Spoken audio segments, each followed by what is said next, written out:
Will say like Israel's killing babies or like they're starving people. That's completely false. In fact, the reason we have civilian casualties in Gaza is because Hamas, who are basically horrible murderers and killers, okay, committed to our destruction and your destruction. Gen Zers are spreading such lies, blood libels, misconceptions about Israel and the Jewish people. Anti-Semitism is going through the roof. Yes, even the Gen Zers.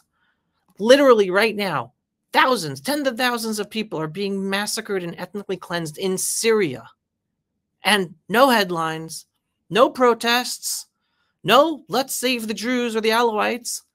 But yet all these Gen Zers are spreading lies and supporting hatred against Israel and the Jews. So Netanyahu was recently invited to the Nelk Boys podcast to reach the Gen Z generation.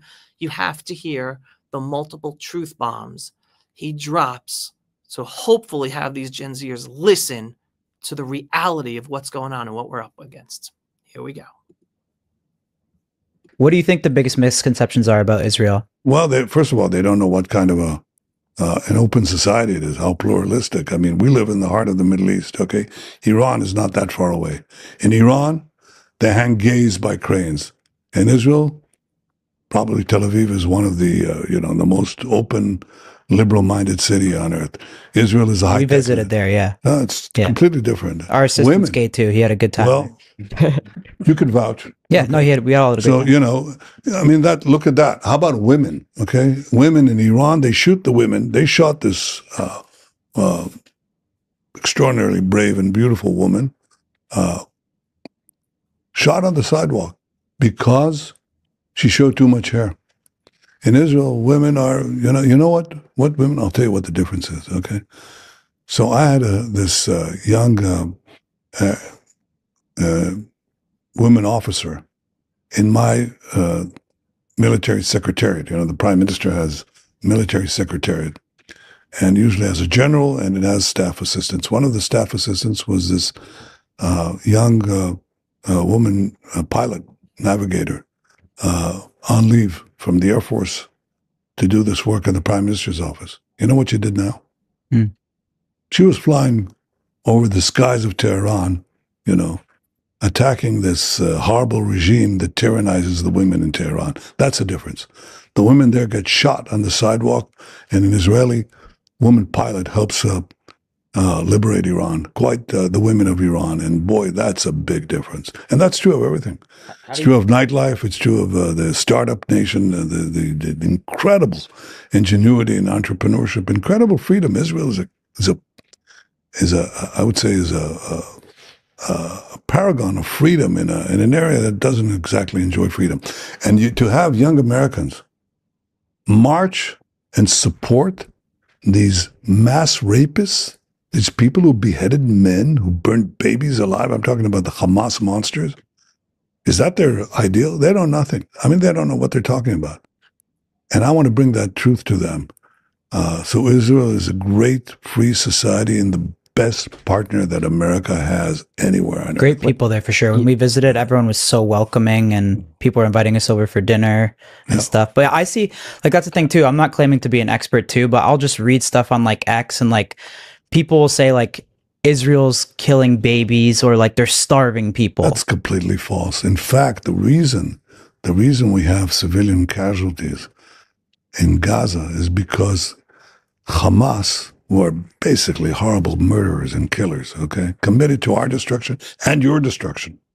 They say so openly. I mean, they say the big enemy, the real enemy, the great Satan is America. And Israel is the small Satan. But it's a small Satan that is standing in their way of conquering with other Iranian proxies, conquering the Middle East, and then we move on to you. So America is the great Satan, and America, needs to disappear. And we stand in their way. But one of the things you have to understand is Gaza is the densest urban environment you can find, and Hamas embeds itself in the civilian population of Gaza, the Palestinians, okay? We tell the Palestinians, hey, leave, because after they butchered us and raped our women and beheaded our men and burnt our babies, we have to remove this threat. So we come in to take care of the Hamas terrorists. But the Hamas terrorists don't leave the civilian neighborhoods. And we say to the civilians, we call them up because we have their telephone numbers. We say, leave, please leave. We send them leaflets, millions of leaflets, please leave. We do everything that is possible that no army has done. They want to leave. You know what Hamas does? They shoot them. You say, we want you to stay because we want to have civilian casualties, because then they can show it on CNN or all these other networks and so on and claim that Israel is deliberately doing this. We're not deliberately doing anything. We'd like them to leave. And in fact, successively during the war, it's been now a year and a half, they finally do leave, most of them. So we've minimized those casualties, but it's not because we seek to have civilian casualties, it's because Hamas wants them. They're willing to sacrifice their own children, their own families, both because they don't really care for human life, but also because they think it's very good propaganda against us. And if they just let them leave the war zone, get to the safe parts, safe havens that we've created in Gaza, no one would be hurt.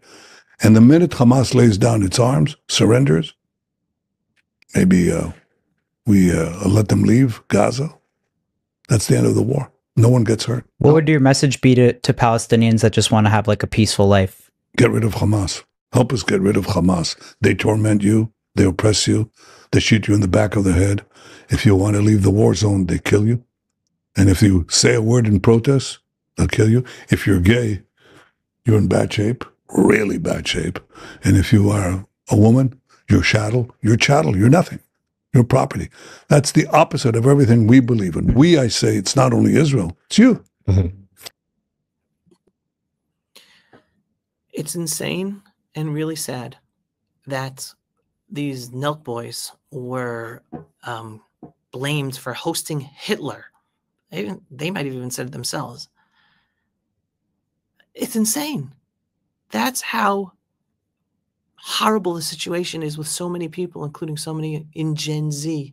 I was going through the comments on this YouTube video, the amount of hatred and vitriol towards Israel, towards the Jews, believing all the lies against us.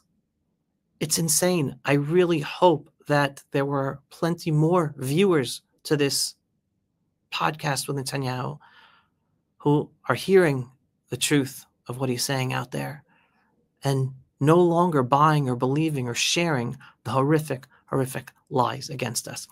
I want to add one little thing, though, a caveat to my own prime minister.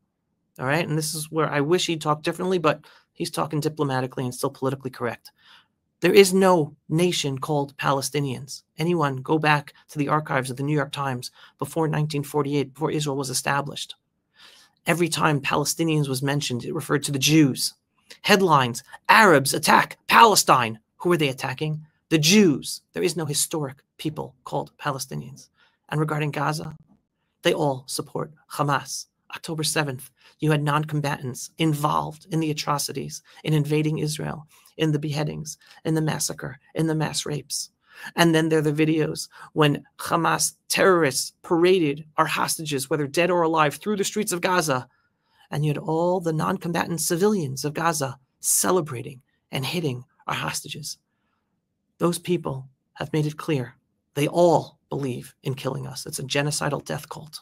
And the future is not having people who believe and teach their children to kill us live anywhere near us. So that's the caveat that is important to get out there, even though Prime Minister Netanyahu is not saying it in that same politically incorrect, yet very truthful way. Am Yisrael Chai.